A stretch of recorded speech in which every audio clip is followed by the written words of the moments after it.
First, I want to say I greatly appreciate everyone joining the live chat session. After this session, you'll have an understanding of how Industry 4.0 is an important element in the digital transformation of the global manufacturing sector, and importantly, Industry 4.0's transformative impact on production and value creation of automated processes. Before I set up the topic for today's live chat, I'd like to cover how you can participate in this live chat. It's easy. All you have to do is raise your hand by using the icon in the chat menu. Also, please feel free to hit any emoji reactions to let me know how you're feeling about this live chat. I'm recording this session audio for rebroadcasting and to have an archive recording. This session's topic is AI revolution in the manufacturing sector, specifically focused on Industry 4.0. Industry 4.0 is used interchangeably with the fourth industrial revolution and represents a new stage in the organization and control of the industrial sector. Cyber physical systems form the basis of Industry 4.0. And what I mean by cyber physical systems, I'm talking about smart machines that are connected. They use modern control systems, have embedded software systems, and they use an internet address to connect and be managed via the internet. This way, products and the means of production get networked and can communicate, enabling new ways of production, value creation, and real-time optimization. So let's get into this topic. When I talk about Industry 4.0, some of the things that you should really think about are topics of cybersecurity, augmented reality, big data, autonomous robots, system integration, and cloud computing, and importantly, the Internet of Things when we talk about the connectivity. So let's go through the industries, the industrial revolutions that have happened from the first through the fourth. And then at the end of this broadcast, I'll talk a little bit about the fifth revolution. So the first industrial revolution happened between the late 1700s and early 1800s. During this period of time, manufacturing evolved from focusing on manual labor performed by people, and it was aided by work from animals to more optimized form of labor performed by people through the use of water and steam-powered engines and other types of machine tools. The second industrial revolution began in the early part of the 20th century, when the world entered into the second industrial revolution with the introduction of steel and the use of electricity in factories. The introduction of electricity enabled manufacturers to increase efficiency and help make factory machines more mobile. It was during this phase that mass production concepts like the assembly line were introduced as a way to boost productivity. The third industrial revolution started in the late 1950s, and it slowly began to emerge as manufacturers began incorporating more electronic and eventually computer and other technology into their factories. During this period, manufacturers began experiencing a shift that put less emphasis on analog and mechanical technology and more on digital technology and automation software. And now let's move into the fourth industrial revolution. The fourth industrial revolution has changed the landscape of business operations. Business leaders from around the world have come to recognize the power of embracing digitally enabled ways of working and the competitive edge that Industry 4.0 can impart to their company's operations and output. The journey of digital transformation is a challenging one. In a recent survey, 85% of CEOs confirmed that being a digital business is important for success, but that only 40% agreed that they possess the vision necessary to lead a digital business. Another study found that most companies are ill-positioned to harness digital technology's long-term potential and therefore limit their scope to near-term goals.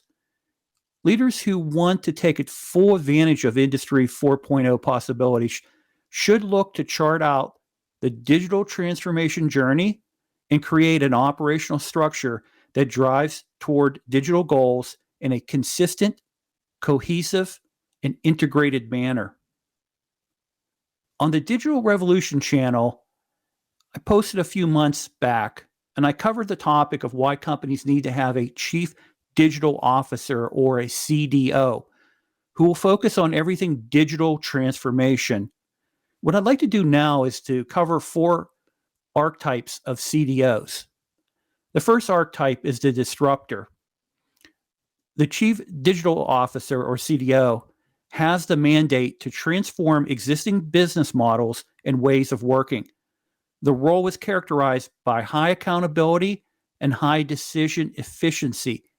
Typically, the CDO reports directly to the CEO. The second type is the innovative integrator.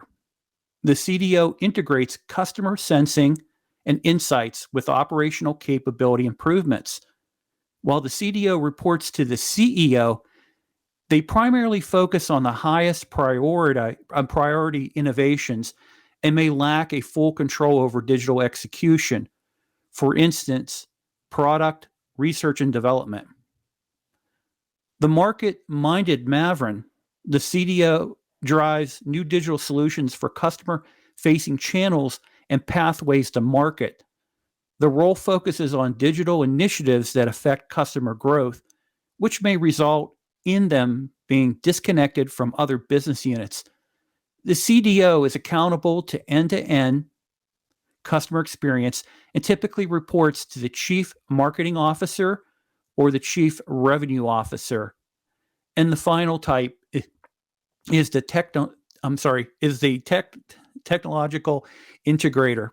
The CDO is technology centric and uses digital innovation to accelerate change in the organization. The role is focused on single outcome initiatives in the form of stable work plans that result in optimized operations. Now, the flip side of this approach is that initiatives undertaken may not adapt quickly enough with changing business needs, and key components of business strategy may get overlooked. The CDO typically reports to the Chief Information Officer or the Chief Technology Officer. So let's step back and refocus on Industry 4.0. Industry 4.0 is a new phase in the Industrial Revolution that focuses heavily on interconnectivity, automation, machine learning, and real-time data. Industry 4.0, which encompasses the Internet of Things and smart manufacturing, it pairs physical production and operations with smart digital technology, machine learning, and big data to create a more holistic and better connected ecosystems for companies that focuses on manufacturing and supply chain management. While every company and organization operating today is different, they all face a common challenge: the need for connectedness and access to real-time insights across processes, partners, products, and people. Industry 4.0 isn't just about investing in new technology and tools to improve manufacturing efficiency. It's about revolutionizing the way a business operates and grows. So let's talk about smart manufacturing. One of the best ways to understand the concept of smart manufacturing better is to think about how it could be applied to your business or a business similar to your business. Let me present to you 3 use cases that can help showcase the value of Industry 4.0 in a manufacturing operation.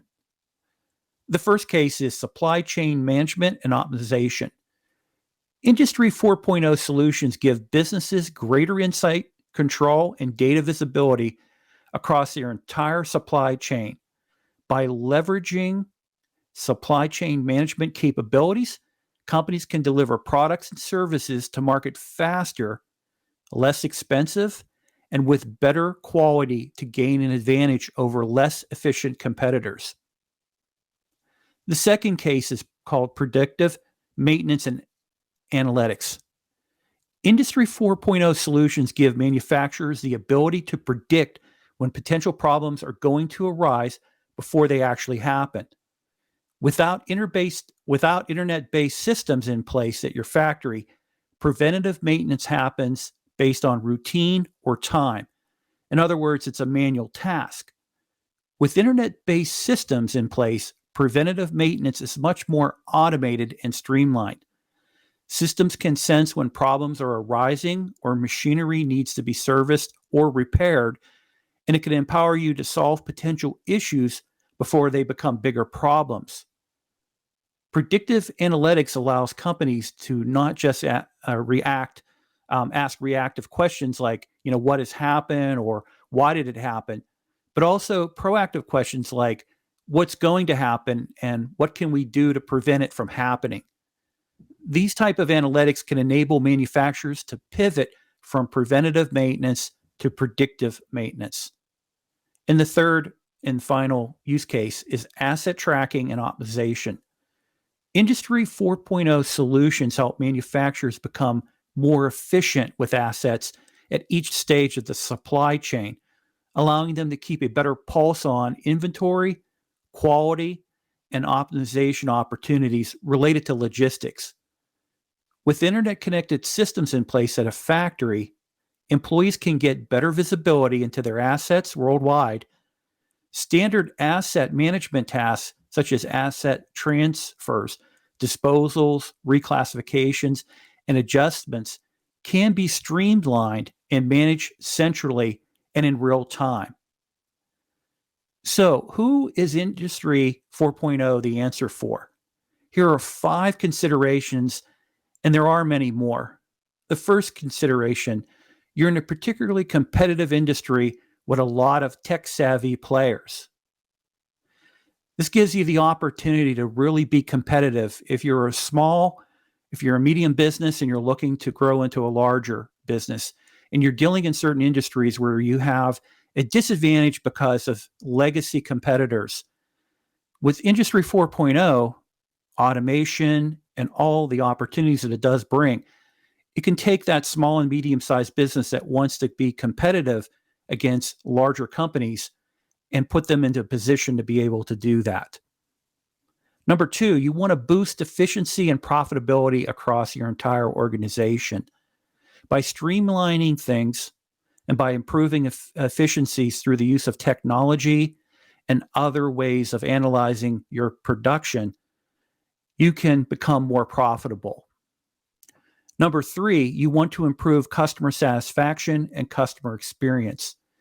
That's really a big driver today, where customers are really looking for the most economical price and having the best quality.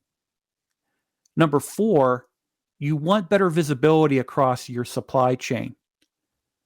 Coming out of the post-pandemic timeframe, we had issues regarding supply chain, and it impacted so many different industries, and it seemed to be very pervasive for a very long time. By having Industry 4.0 in place, when you have major disruptions globally that impact humans, there is a way to be able to deal with these situations by having the automation take over, and you don't have an interruption. And number 5, you want to improve product quality and keep product quality intact. The best way to improve your quality is to look at ways that you can implement technology and other solutions to help improve your quality and your production. Now, finally, what's next? Industry 5.0. Industry 5.0 is already being spoken about, and it involves autonomous robots and intelligent and or self-aware machines that can make decisions which will allow humans to work better and smarter. By connecting the way in which humans and machines work together, estimates say that Industry 5.0 will mean that over 60% of manufacturing, logistics, supply chains, corporate farming, and the mining and oil and gas sectors will employ chief robotics officers by 2025. I really appreciate you joining me this evening. Quick talk regarding Industry 4.0. If you would have any questions or would like to contribute anything knowledge-wise regarding this topic, please feel free to raise your hand and come up on to the stage. Rudy, I'm going to bring you up and open up your mic. All right, Jim, great talk. Can you hear me? Yes. All right, I really like this subject, and I just wanted to add a cautionary statement that if your organization is integrating more and more of these internet connected systems, it does put more emphasis on having a very robust cybersecurity plan in place, because it can have the opposite effect if you find yourself in a precarious position when it comes to cybersecurity incidents. That's a very good point. And last week I had a discussion regarding AI, basically cybersecurity being augmented or enhanced regarding using AI, artificial intelligence, and yeah, cybersecurity is such a critical element moving forward with Industry 4.0 and beyond. Very good point, Rudy. Thank you. Thank you, Jim. And if anyone else would have anything, David, let me bring you up here. Hold on one second.